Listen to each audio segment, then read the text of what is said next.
نحمده ونصلي ونسلم على رسوله الكريم اما بعد۔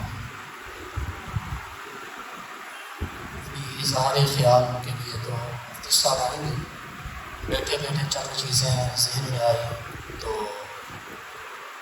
وہ بیان کرنا ضروری ہے۔ ہمارا یہ ادارہ طلبہ اسلامک سینٹر ملت گارڈن منیر کراچی، یہاں عربی زبان، سندھی، انگریزی، بلوچی، پشتون، ان سب میں تقاریر کرانے کا مقصد یہ ہے کہ آپ طلباء کے ذہن میں یہ بات ہونی چاہیے کہ یہ جو ملک پاکستان ہے یہ اسلام کے نام پر بنا ہے۔ یہاں قومیت نہیں، یہاں زبانی کوئی تعصب نہیں ہونا چاہیے۔ بس اسی پیغام کو آپ آگے پہنچائیں کہ یہاں سارے مسلمان، ہمارا جو رشتہ ہے، جس رشتے کو اللہ تبارک و تعالی نے قرآن مجید میں ارشاد فرمایا انما المؤمنون اخوہ، کہ مومنین وہ آپس میں بھائی ہیں۔ تو یہ جو آج کل تعصب کی ایک بنا ہے کہ یہ سندھی ہے، یہ بلوچی ہے،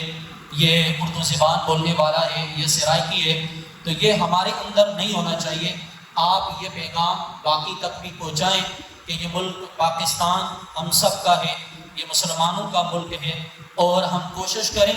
اس کو انہی مقاصد کی طرف لے کر جائیں جن مقاصد کی وجہ سے اسلاف نے قربانیاں لی، اور وہی تھا جو طلباء نے بیان بھی کیا، نماز، روزہ، حجات، حج، باقی جو معیشت کا نظام ہے، یہاں صفائی ستھرائی، وہ اگر دیکھا جائے تو باقی ممالک میں اچھے طریقے سے یہ کام چل رہے ہیں۔ تو ہمارا مقصد یہ نہیں تھا، ملک پاکستان بنانے کا مقصد یہ تھا کہ یہاں نظام مصطفیٰ قائم ہو، یہاں دین کی بات ہو، یا اسلام کے دائرے میں زندگی گزاری جائے۔ اور اس کے علاوہ ہمارے جو سندھی مقرر تھے، چونکہ ایک خامی رہ گئی تھی، تو ان کو پورا کرنے کے لیے میں حاضر ہوا ہوں۔ آپ کے علم میں ہونا چاہیے، اور بالخصوص جو سندھ کے رہنے والے ہیں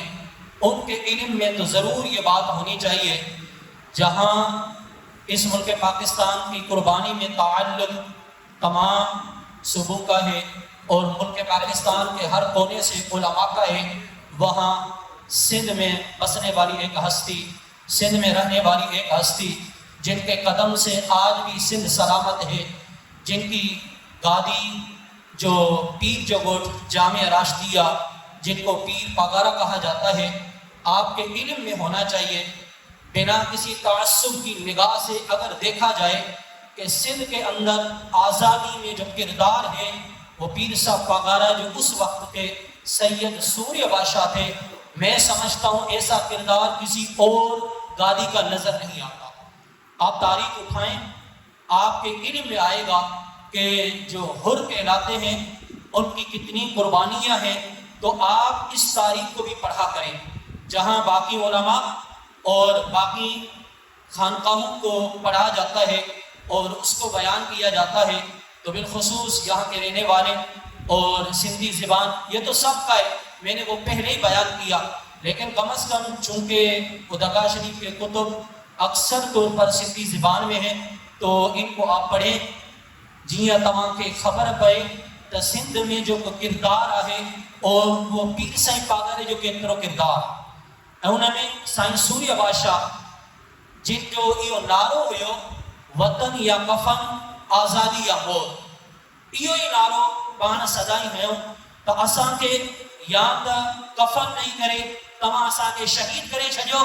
یا اساں کے ایڑو ملک کو کھپے جتے محمد صلی اللہ علیہ وسلم جو نظام ہو جے۔ تو ان کردار کی تمام پڑھو۔ اج بھی جو نعرو میں اردو میں بیان کروں تاکہ بات سمجھ آ جائے، بھیج پاگارا، اس کا مقصد یہ تھا کہ آپ کے مریدین یہ نعرہ لگاتے تھے کہ اے مرشد، ہمارا سب کچھ آپ کے لیے ہے، اسلام کے لیے ہے، حضور کے لیے ہے، آپ جب چاہیں گے جہاں چاہیں گے بھیجیں، آپ ہمیں بھیج سکتے ہیں۔ یہ مقصد تھا، بھیج پاگارا، اے پاگارا آپ جہاں چاہیں ہمیں بھیجیں، ہمارا سب کچھ وطن کے لیے قربان ہونے کے لیے تیار ہے۔ آج اس نعرے کا یہی مقصد ہوتا ہے۔ تو جب بھی یہ تاریخ آئے پاکستان کے لحاظ سے، آزادی کے لحاظ سے، تو یہ عنوان بھی شامل ضرور ہونا چاہیے۔ اللہ تبارک و تعالیٰ سے دعا ہے کہ رب کریم ہم سب کو متحد ہو کر اسلام اور پاکستان کو بچانے اور پھر ان کے مقاصد جو ان کے پاکستان کے ہیں ان کو اپنانے کی توفیق نصیب فرمائے۔ وما توفیقی الا